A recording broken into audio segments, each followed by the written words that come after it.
Hello and welcome to the second lecture in Social Enterprise and Social Innovation.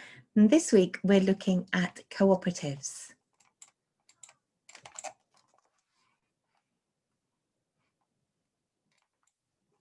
A different way of approaching business, or maybe a completely different way of approaching economics, the entire context within which business operates. Last week, we looked at Callus and co-authors, asking what would happen theoretically and analytically if the focus of the literature were reframed from entrepreneurship as an economic activity with possible social change outcomes to entrepreneurship as a social change activity with a variety of possible outcomes. The argument in this lecture is that co-ops are potentially entrepreneurship as a social change activity or as an activity to create society. There's a link to a Yunus video, which I won't play in the middle of this podcast, but please do have a look at it. He talks about reversing the logic. Charles Handy talks about this in the article that is connected with this week's materials, making the social case for business rather than the business case for the social. So are co-ops, is social enterprise a business model or an alternative economy, or maybe the quest for a better way of life? So the term social enterprise describes the purpose of the business, not its legal form. There's a lot of discussion about the legal forms of social enterprise, but there's a lot of different legal forms that social enterprise can take. And you'll see that as we go through lots and lots of different ways of making social objectives primary. So social enterprise, a business with primarily social objectives whose surpluses are principally reinvested for that purpose in the business or in the community, rather than being driven by the need to maximize profit for shareholders and owners. So the debate is between social motivation or the maximization of profit. A cooperative, as defined by the International Cooperative Alliance, which I will ask you to investigate a little bit, and is an organization well worth researching. The ICA defines a cooperative as an autonomous association of persons united voluntarily to meet their common economic, social and cultural needs and aspirations through a jointly owned and democratically controlled enterprise. I absolutely love that. Social and cultural needs and aspirations. It's not a new idea. It's not a new idea at all. We can go back to Aristotle and ask, what is economics? Aristotle made a distinction between oikonomia, which is the art of household management, and chrematistics, the art of acquisition, the art of making money, the art of accumulation. Economics, Aristotle argued, is the wise allocation of resources in pursuit of a good life which we could define as well-being, and a well-ordered society. Eudaimonia, happiness. Eudaimonia is contrasted with hedonism. So eudaimonia is a sort of contentment, happiness, whereas hedonism is association of sort of animal instincts. Chrematistics, Aristotle said, is the pursuit of money for its own sake. But it doesn't make sense because money is only useful in pursuit of happiness. It isn't useful for its own sake. Marx picked up on Aristotle and really put it incredibly clearly, the difference between the two. The difference between value in use, which is meeting human needs, and exchange value, which is commerce. You can have exchange value to support human needs, or you can have exchange value to accumulate money. Aristotle said there are two different sorts of commerce, and it's what it's in pursuit of that gives it its characteristics. Marx said capitalism is the pursuit of money for its own sake.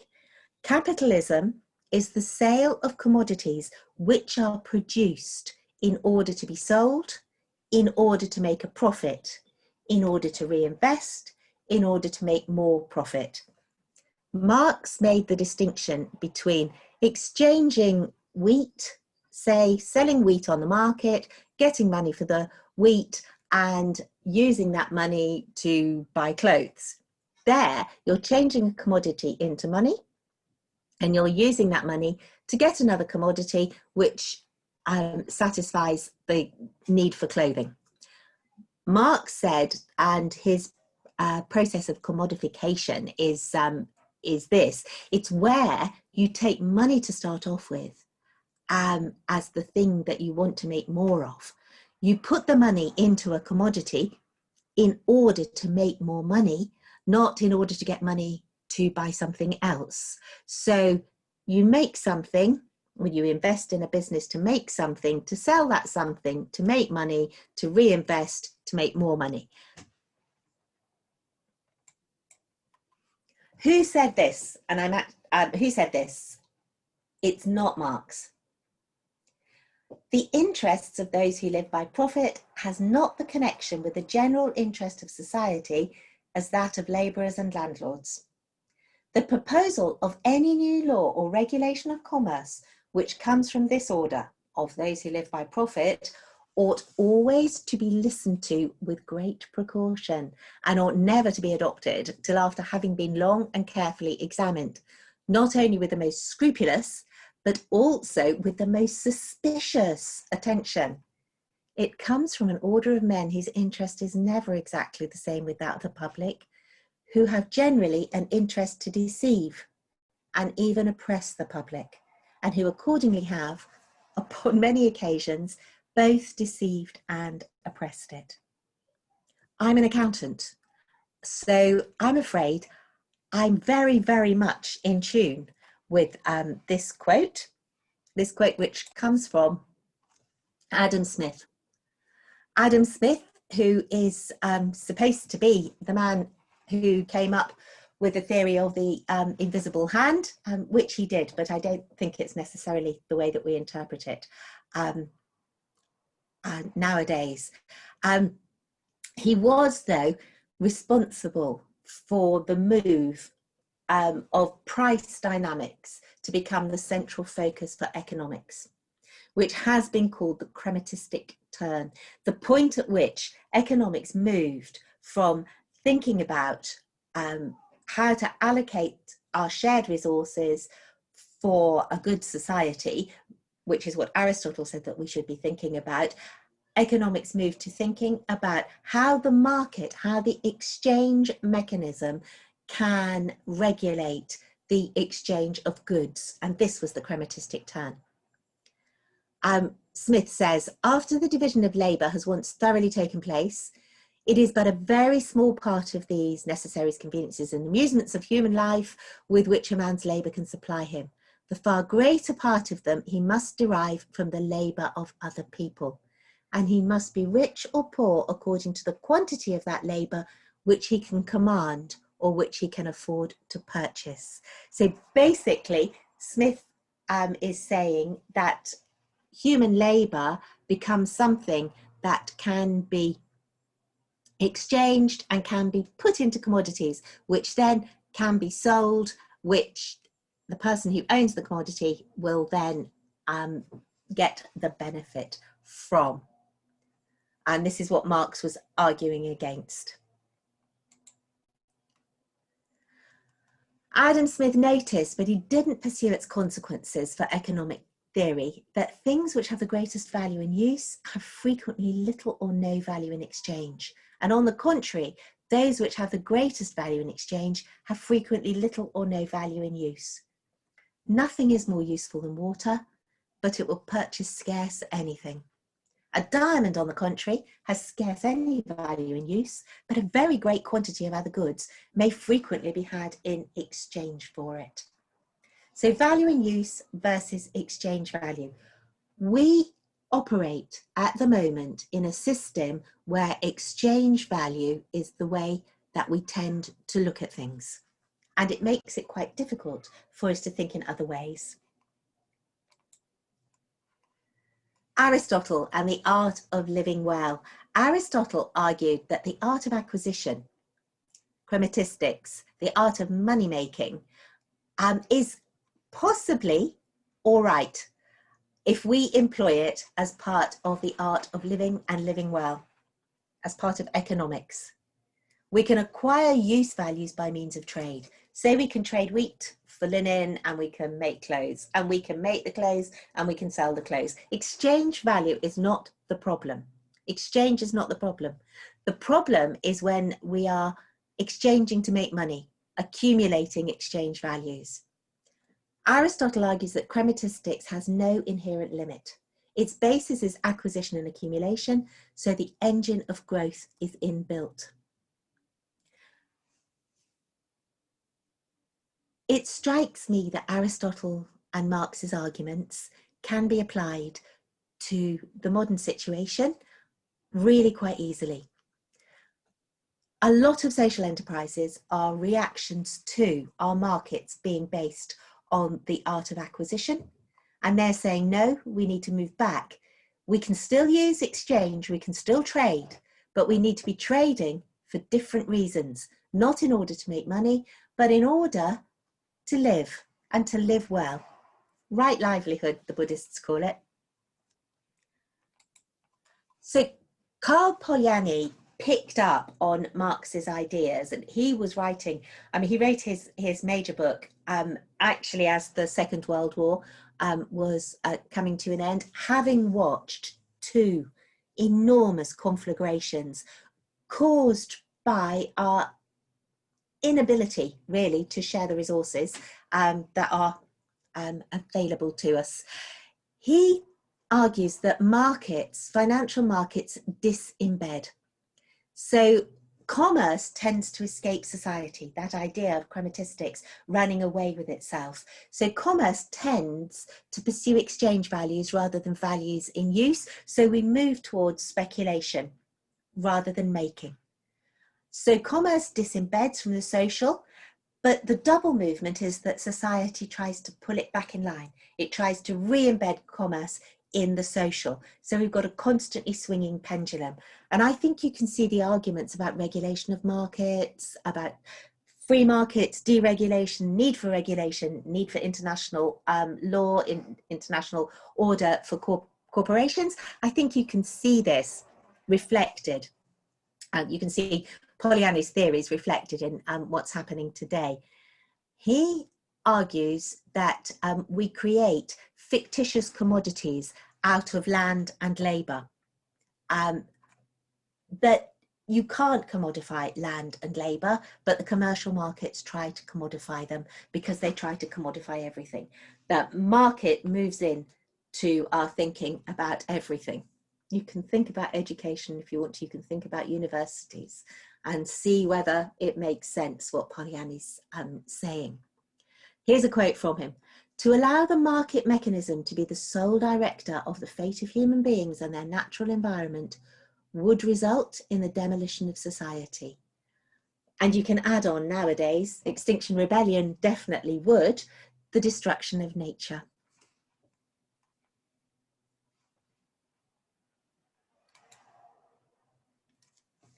So this is from Ben Clift, who's at Warwick University, and he's talking about Polanyi's fictitious commodities.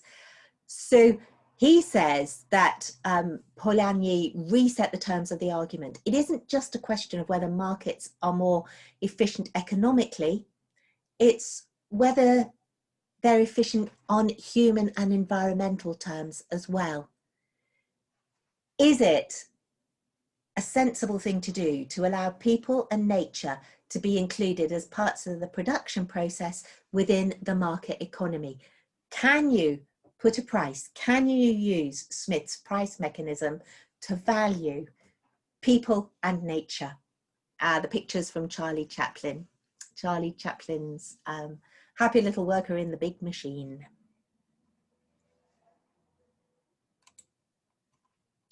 So we'll talk about international social enterprise in a later lecture, but I just want to touch on it now. I've taken this diagram from Nichols, Social Entrepreneurship, New Models of Sustainable Social Change. So Nichols is looking at social entrepreneurship as a mechanism for sort of changing society. And he's got the three poles, the three sectors that we tend to talk about: the market and the state and civil society as separate. And he places the different sort of social enterprise movements where these circles overlap. The reason I'm looking at them is I want to pull out that sort of Polanyian ideas that have been taken up by Eric Olin Wright to try to situate where I think we can see social enterprise within the system that we find ourselves in at the moment. So the market is represented by economic power. The state is government, state power, and intergovernmental organizations, and civil society is social power. Wright takes these ideas of economic power, state power, and social power, and he argues that they can be configured in different ways. So, configurations of capitalist and socialist empowerment. This is Eric Olin Wright, 2013. So he says that we can have a situation where we have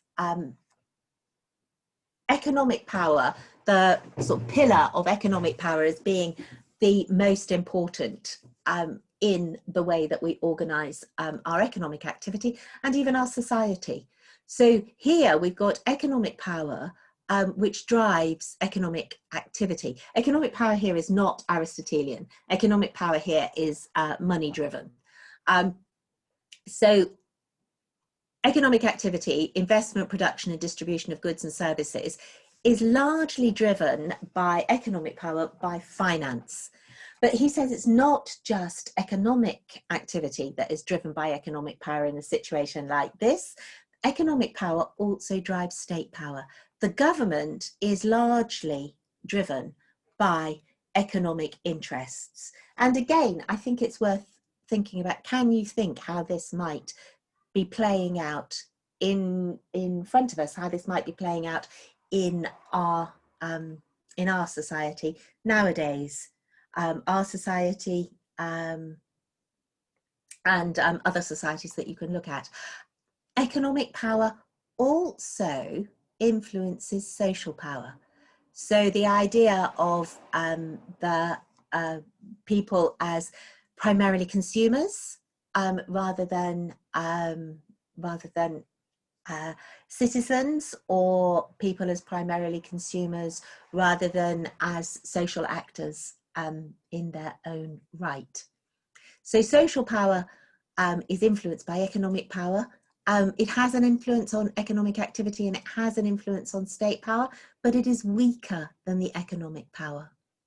And so here you can have the corporations are lobbying for deregulation, and you have non-governmental organisations lobbying for regulation. As an accountant, I see this all the time, particularly in social and environmental accounting. It's non-governmental organisations who are pushing for regulation of corporate behaviour.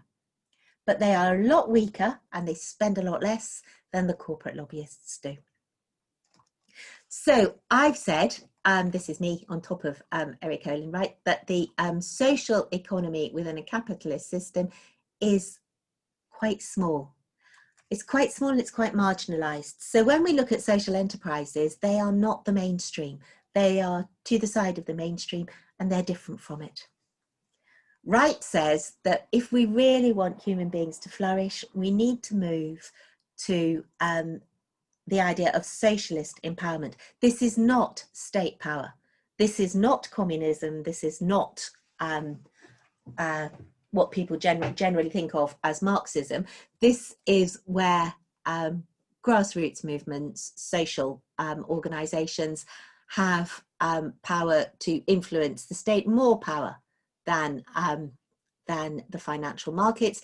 They also can influence the financial markets, and they can influence economic activity. So the social economy is not the market and not the state. It's outside both of those. It's a different configuration. What does this mean? This is an example. What means economy for the common good is actually taken from the Business School of Lausanne, which is why it's got a slightly strange syntax. And they're talking about, they actually have a scorecard. They have a common good scorecard, and they measure their business school against this common good scorecard, which I think is a fascinating idea. So they say the common good is the greatest possible good for the greatest possible number of individuals, but you don't get it by adding those individuals together as though they are separate, independent entities. You get it by thinking about them as related to one another, as part of a social system. So they're contrasting communism, which is state power, and the market, capitalism, and they're saying in the middle of this, or not even in the middle of it, but sort of slightly away from both of them, we have this idea of the common good, an economic alternative to the free market economy and the centrally planned economy. In contrast to the others, it places the human being and all living entities, as well as fulfilling interpersonal relationships, at the center of economic activity. See, some of the readings that I put up as relevant for this week look at this idea of an economy for the common good, and it is the basis of the idea of cooperatives. How does it work? What happens? We move from the idea of profit orientation and competition to the pursuit of the common good and cooperation. It starts with a fundamental question of how we measure economic success. It's back to Aristotle. Are we looking at gross domestic product? Are we looking at making more money? How much money trades hands? Or are we looking at common welfare? Health, happiness, satisfaction of basic needs, prosperity, but not in the sense of accumulation, and well-being. So at a macro economic level, you're looking at sort of countries can measure the product of common welfare. At a micro level, you can look at businesses, at organizations. You can measure profit, which is what we tend to do, or you can look at contributing to the common welfare. So the Commonwealth balance sheet measures the contribution of the company or the organisation to common welfare, looking at human dignity, solidarity, social justice, economic sustainability, and democracy. And this is basically what cooperatives do. We'll come on to talk about that a little bit more. Very, very different approach to what business is for. It's looking at the social before looking at the enterprise. Dickin, I've taken this, it's Dickin, but I took it out of Doherty, which is on the reading list. It's Dickin looking at contrasting the mainstream economy with the community economy in the globalized contexts. So looking at mainstream globalized capitalist companies and contrasting them with social enterprises. Some of the, I won't go through every single one of them, but it's sort of quite interesting to pick out a few. Spatial or global, the mainstream businesses. So we have multinational companies which straddle the globe, and several of them are larger than really quite developed economies. Instead, in a community economy, you'll find that the organizations are actually attached to place. And this ties in with the ideas of local business and local businesses for a sort of local economy. They tend to be on a smaller scale, a community economy, but they can scale up by networking. So it's not that the organisation itself grows enormous, it's that it can network with others. And this is a really big difference. Competitive is contrasted with cooperative, centralised with decentralised, and acultural with culturally distinctive. So you would expect in the social enterprise sector to have quite a lot of different sorts of organisations that would be different depending on their localities.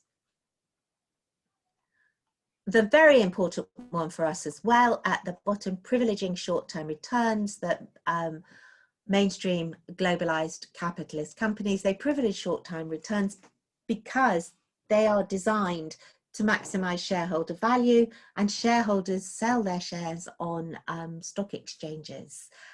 In the community economy, the investment is for the long term. And a couple of the readings that I've put up talk about cooperatives and the idea of intergenerational capital, handing it down, building something and handing it down. Dickon actually puts in more than Doherty puts. So Dickon has a wider idea of community economy than Doherty picks up. And I think it's worth looking at these as well. This is from Dickon. So mainstream economy is growth oriented. It's growth oriented because it's based on this idea of accumulation, constant growth. Whereas the community economy doesn't need to keep growing, but it does need to keep vital. Recirculating the value locally, not taking it out of the local community. And it's the community that has the control over it. So please have a look at Dickon. I think the ideas are maybe a little too starkly put, but it's a very convincing argument that that he builds up, and he's done it over many years. This 2015 is the fourth or fifth, sixth even iteration of global shift. So he's watched the changing contours of the world economy over many years. So the cooperative philosophy is one of community economy. I've taken this from a document which was the International Cooperative Alliance, looking at how to promote cooperatives and how to explain more clearly to people who don't really think about what cooperatives are or could be, what they are. It's a very big movement. I'm going to ask you to do some research on it, but it is a very big international movement that we ignore most of the time in business schools, but I think we shouldn't.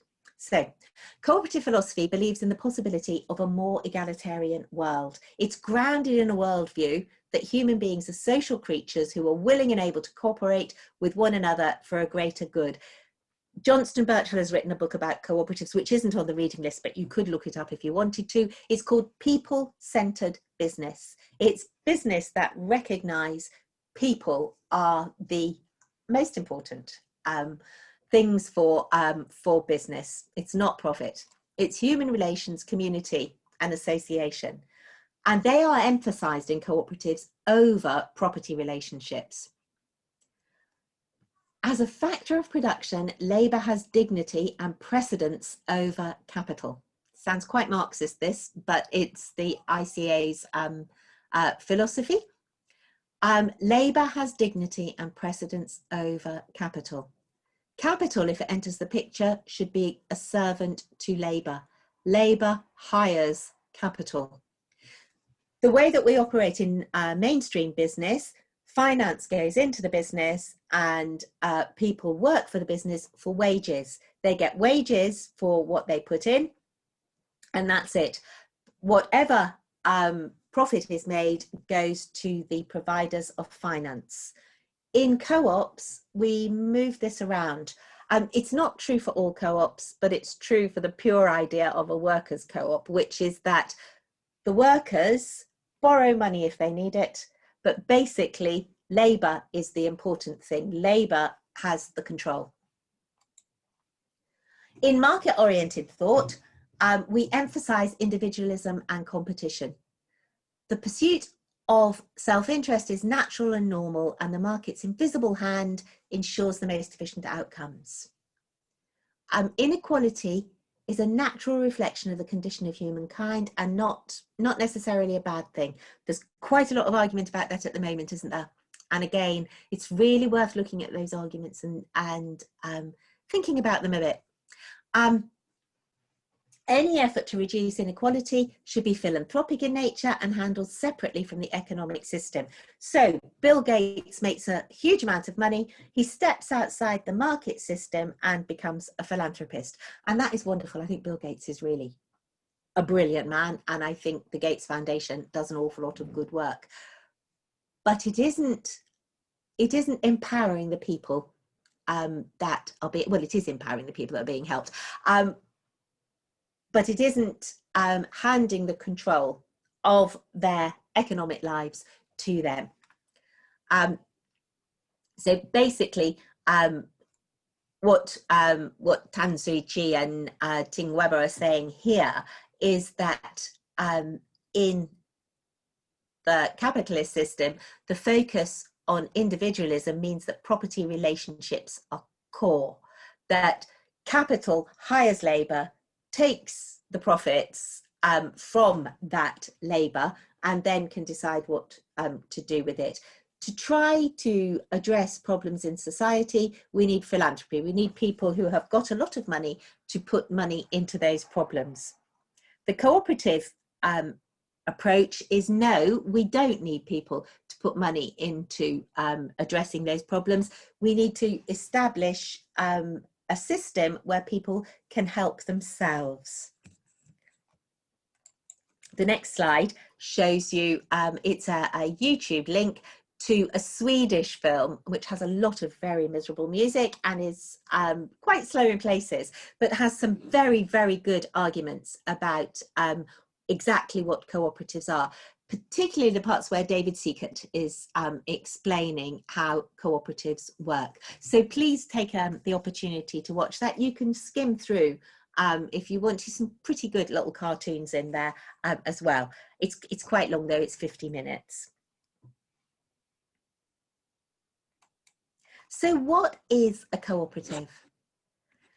Lots and lots of arguments about what a cooperative is, whether it's a hybrid business model, part of an alternative economy, part of a counter-hegemonic movement, which is saying, no, we don't want a capitalist world, we want a much more socially oriented world, part of a communal quest for a better society. I would actually argue that it's all of these things, and co-ops can be found on a spectrum. So some are a great deal more radical than others. The picture that I used at the beginning of the lecture, the big fish being turned on by all the little fish who get together, I took from a co-op called Radical Roots, which is a social housing co-op, and they are very radical. They want to change the system completely. But the co-op shop, which has opened on campus, is part of the co-op group. Which is a consumer co-op, and they don't necessarily want to change the whole system, but they do operate in a different way to other businesses in exactly the same field, and it's worth exploring them to see quite where these differences are. And bearing in mind all the time, a co-op is an autonomous association of persons united voluntarily to meet their common economic, social and cultural needs and aspirations through a jointly owned and democratically controlled enterprise. You can join the co-op group. You can get your little co-op card by shopping in the co-op shop on campus, and you can vote. You can vote for who controls that company. As a customer of the co-op shop, you, if you join, will be a member. And as a member, you have a vote in the way that that organisation is controlled.